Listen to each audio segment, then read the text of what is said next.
Halo guys, selamat datang di Garasi Drift. Sebelah gua sekarang udah ada Skyline R34 Brian O'Connor. Ganteng banget ya. Dan di video kali ini kita akan review secara lengkap dari eksterior, interior, mesin yang katanya 1000 HP. Kita bakal dengar suaranya juga. Dan yang paling penting kita akan test drive gimana rasanya jadi Brian O'Connor.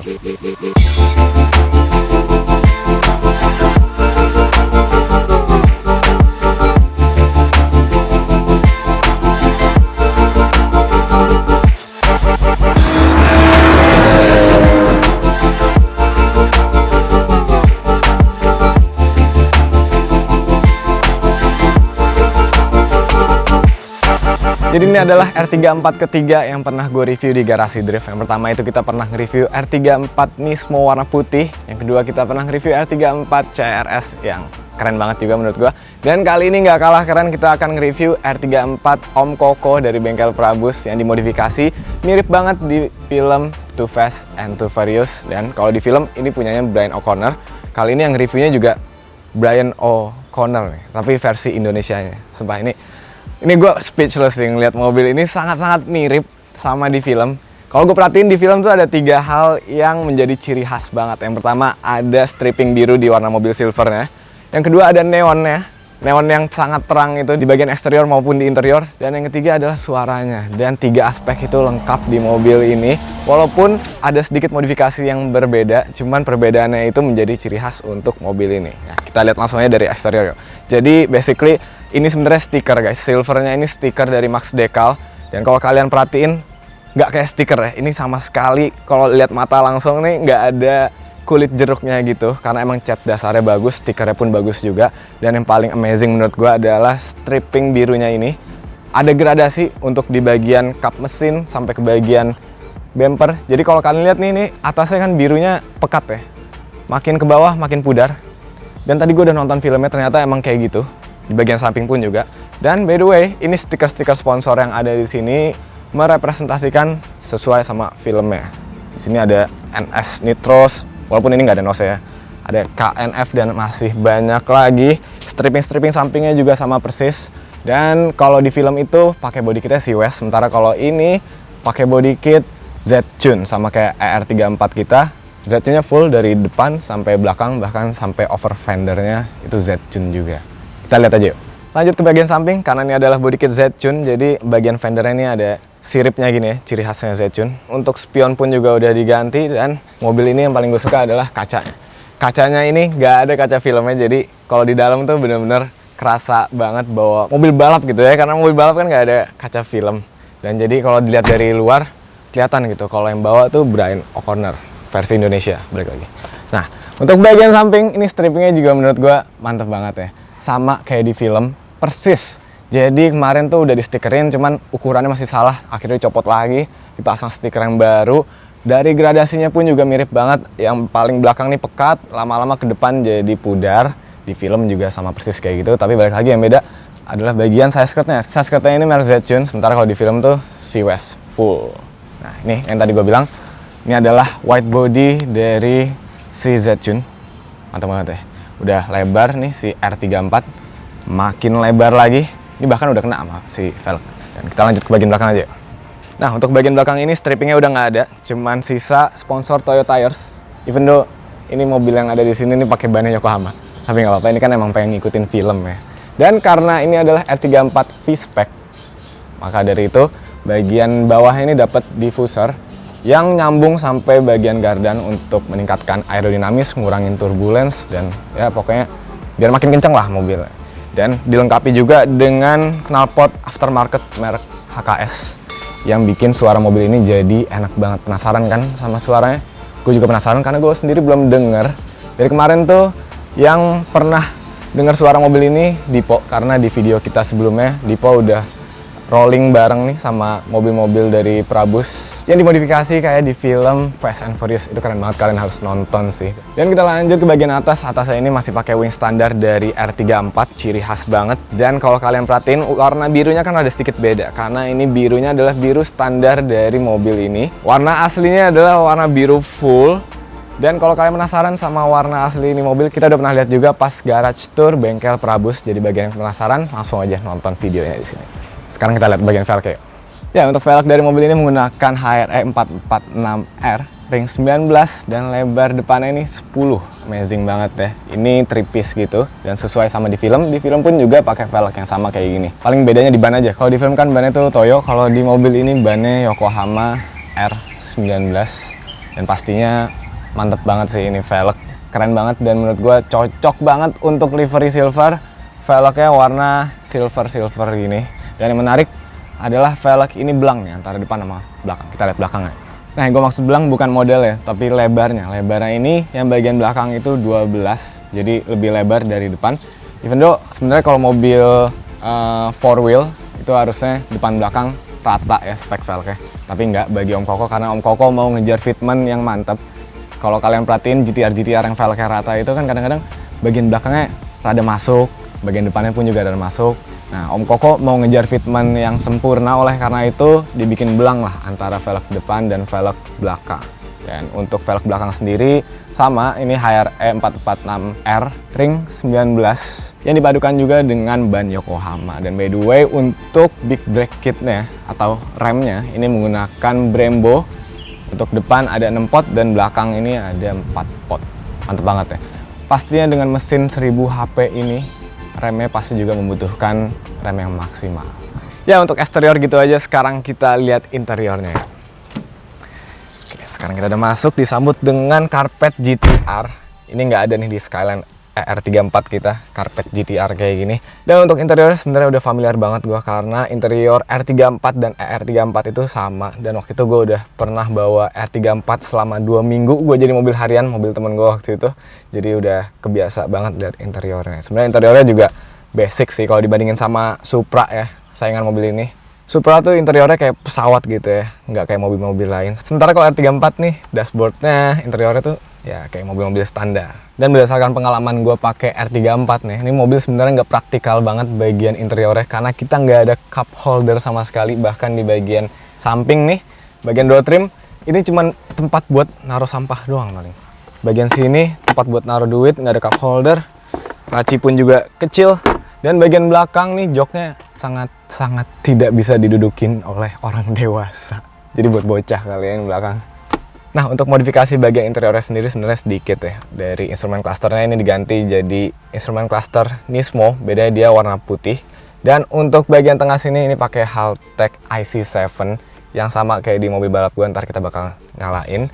Di cover pakai karbon gini juga keren banget.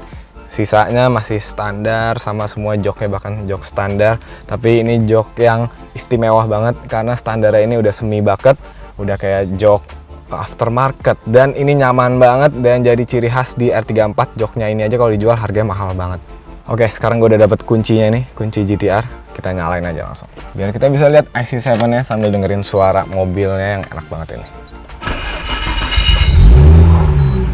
Suara kopling yang berkikisannya itu udah enak banget didengarnya.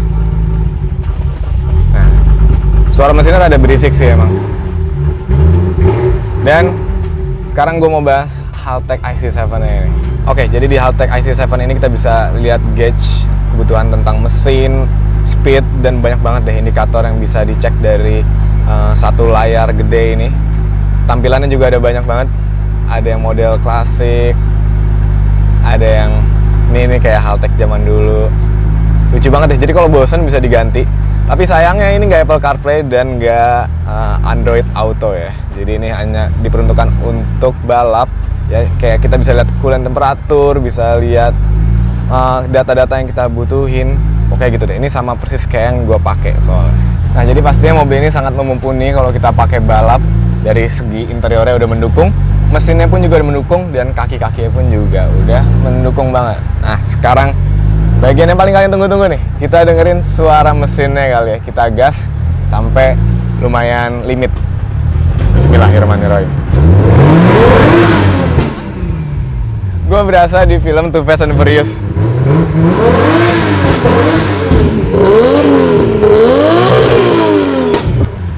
Oke, ntar kita bakal denger lagi pas kita test drive ya. Oke, sekarang kita lihat mesin RB26 yang ada di mobil ini. Yang jelas ini mesinnya baru di rebuild sama Om Koko di bengkel Prabus, pasti yang rebuildnya. Dari internal sampai luar-luarannya ini udah diganti semua. nggak kayak RB-nya Dipo yang standaran. Untuk internal mesin ini udah dimodifikasi semua, dari pistonnya udah di bore up, conrodnya juga udah diganti, camnya pakai HKS, dan bagian metalnya juga udah diganti. Pokoknya udah mendukung untuk spek 1000 HP. Bagian luarnya pun juga dari intake-nya udah lebih gede, turbonya pakai turbo Brock Warner. Dan pokoknya modifikasi bagian mesin ini mantep banget. Ini masih proses inline juga, jadi kita belum tahu HP sebenarnya berapa, tapi diprediksiin untuk HP on engine-nya bisa di atas 1000 HP. Jadi nanti kita pas test drive pun juga nggak bisa kencang-kencang banget karena masih masa inline ya. Tapi tetap RB26 itu udah kencang pastinya, walaupun standar. Cuma kalau dibandingin sama 2JZ, lebih kencang 2JZ pastinya. Nah, biar sasisnya makin rigid di bagian atas RB26 ini ditambahin strut bar merek ARC yang menyambungkan antara tower kanan dan kiri. Jadi shocknya itu bisa lebih stiff ya. Dan shocknya sendiri ini pakai Öhlins 3-way, jadi bisa diatur bump sama rebump-nya. Dan by the way, untuk kap mesinnya ini udah pakai karbon juga. Ya, yang gue tahu sih standarnya dari R34 tuh kap mesinnya emang udah dapet karbon. Dan pastinya makin bikin rigid, makin bikin enteng mobilnya. So, nggak usah banyak bacot lagi, kita langsung aja test drive jadi Brian O'Connor. Cuman sayangnya kita nggak bisa test drive malam-malam, jadi kita test drive-nya sekarang aja ya, sore-sore. Semoga neonnya kelihatan ya.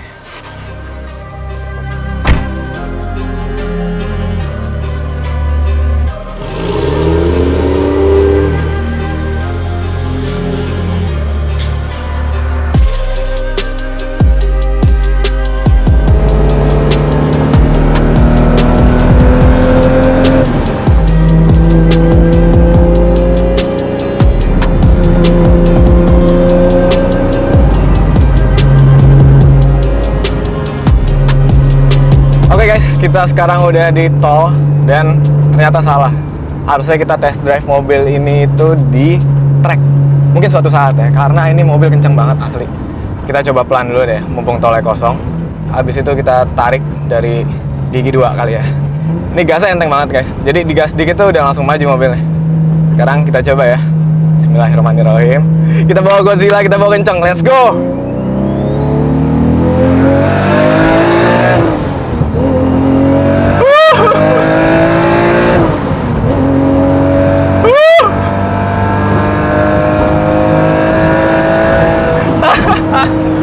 Thank you so much Om Koko udah dibolehin nyoba. Sumpah ini mobil kenceng banget, asli. Ini rasanya kayak mobil balap gue yang 500 HP, bahkan mungkin lebih kali ya top speednya. Ini kenceng banget. Ini beneran 1000 HP on engine kayaknya deh. Walaupun emang belum di dyno ya, belum tahu kita angkanya, tapi dari rasanya itu udah kenceng banget ini mobil. Gokil. Dan tadi kita udah narik gitu ya, temperatur masih aman banget, masih di 85. Jadi ini nge-build mobilnya bener-bener mantap. Untuk dipakai harian masih oke lah. Harusnya kalau kita pakai untuk di macet-macetan Jakarta masih aman sih temperatur mobilnya. Dan by the way ini 6 speed, jadi ada gigi 6 ya. Sebenarnya tadi bisa kita pakai sampai gigi 6, tapi mungkin itu bisa sampai 300 km per jam kali ya, karena si kilometer per hour-nya nih di instrument clusternya itu sampai 320. Berarti kan mobilnya emang bisa sampai 300-an ya. Cuma gue nggak berani. Tadi tuh kita paling sampai 160-an lah di gigi 4. Itu udah kenceng banget tarikannya. Asli ini suatu pengalaman banget sih. Dan kerennya lagi, karena ini mobil livery Brian O'Connor ya, udah kenceng ini bawa ini mobil, makin ganteng lagi. Nih gue makin pede, tingkat kepedean gue, tingkat kegantengan gue tuh jadi makin ganteng karena bawanya mobilnya Brian O'Connor. Gokil ya, keren banget. Selain mesin, ini suspensionnya juga enak banget guys, karena 4-wheel juga ya. Dan si coilovernya ini Öhlins 3-way, jadi pastinya mantep banget performanya. Dipakai di jalanan yang rada bumpy pun tetap empuk. Jadi ini mobil paduan yang pas banget modifikasinya. Nyamannya dapet, udah gitu kencangnya dapet, dan yang paling penting gantengnya dapet. Asli kalau gue jadi Om Koko sih, ini pasti gue pakai setiap hari sih mobilnya. Walaupun rada boros ya, aduh. Nah kalau ini bumpy emang parah banget sih. Ini speed trap keluaran tol. Dan by the way, kita harus bayar tol dulu. Kita keluar tol, bayarnya pakai Imania Garasi Drift atau Flash. Kalian kalau mau langsung aja cek Tokopedia atau Shopee, semoga stoknya masih ada. Wow, it's an amazing experience to driving this car.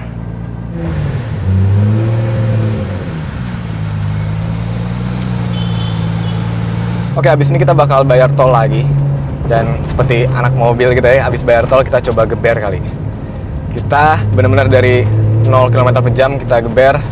Kalau tadi kan dari gigi 2 ya. Ini gue penasaran banget sih. Ini experience gue nih.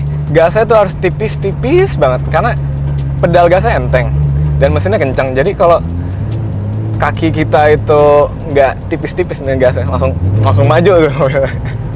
Jadi kayak orang baru bisa bawa mobil. You can see my face, right? I'm very happy to drive in this car. Oke, karena tadi gue di awal video bilang review lengkap ya. Ini lengkap banget. Sekarang kita lagi review macet-macetan. Gimana rasanya macet-macetan pakai Scallion R34 Bino Corner. Rasanya biasa aja. Kayak bawa mobil manual, cuman koplingnya lebih berat. Jadi kaki harus lebih kuat lagi nahan kopling. Dan jangan sampai kelepas, karena kalau kelepas, ketika koplingnya lepas, mobil langsung maju. Bakal nabrak kamera car gue. Ya gitu deh pokoknya. Kalau mobil-mobil modifan kayak gini emang sebenarnya nggak begitu nyaman ketemu jalanan macet.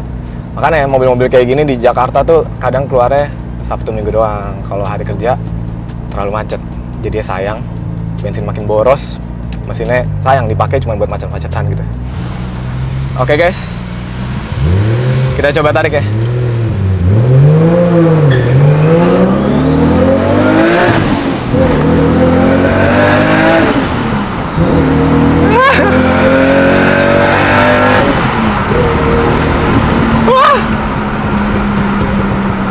Gila. Ini kita buka kaca biar suaranya kedengeran. Suaranya bener-bener enak banget kayak di film.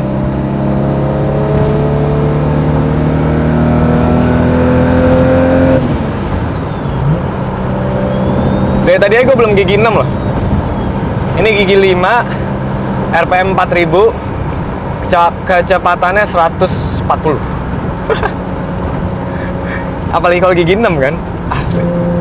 Dan by the way, ini kita naik tol lagi, kita mau langsung ke bengkel Prabus. Jadi reviewnya mungkin menurut gua udah cukup gitu aja.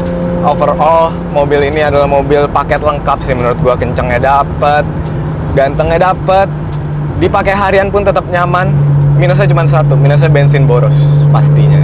Ya pasti semua mobil yang udah modifikasi kayak gini bensin boros sih. Tapi tetap borosan itu akan lupa pasti. Kalau mobilnya udah keren, mobilnya udah dibikin dengan penuh hati. Dan kalau nggak salah ini salah satu mobil kesayangannya Om Koko. Jadi gue thank you so much sekali lagi buat Om Koko udah memperbolehkan ngebawa mobil kesayangannya dibawa sama gue. Mobil kesayangan dibawa sama orang lain tuh lumayan berat sih. Tapi ya alhamdulillah gue dapat kesempatan ini. Mungkin gitu aja untuk video kali ini. Keep driving safe and goodbye.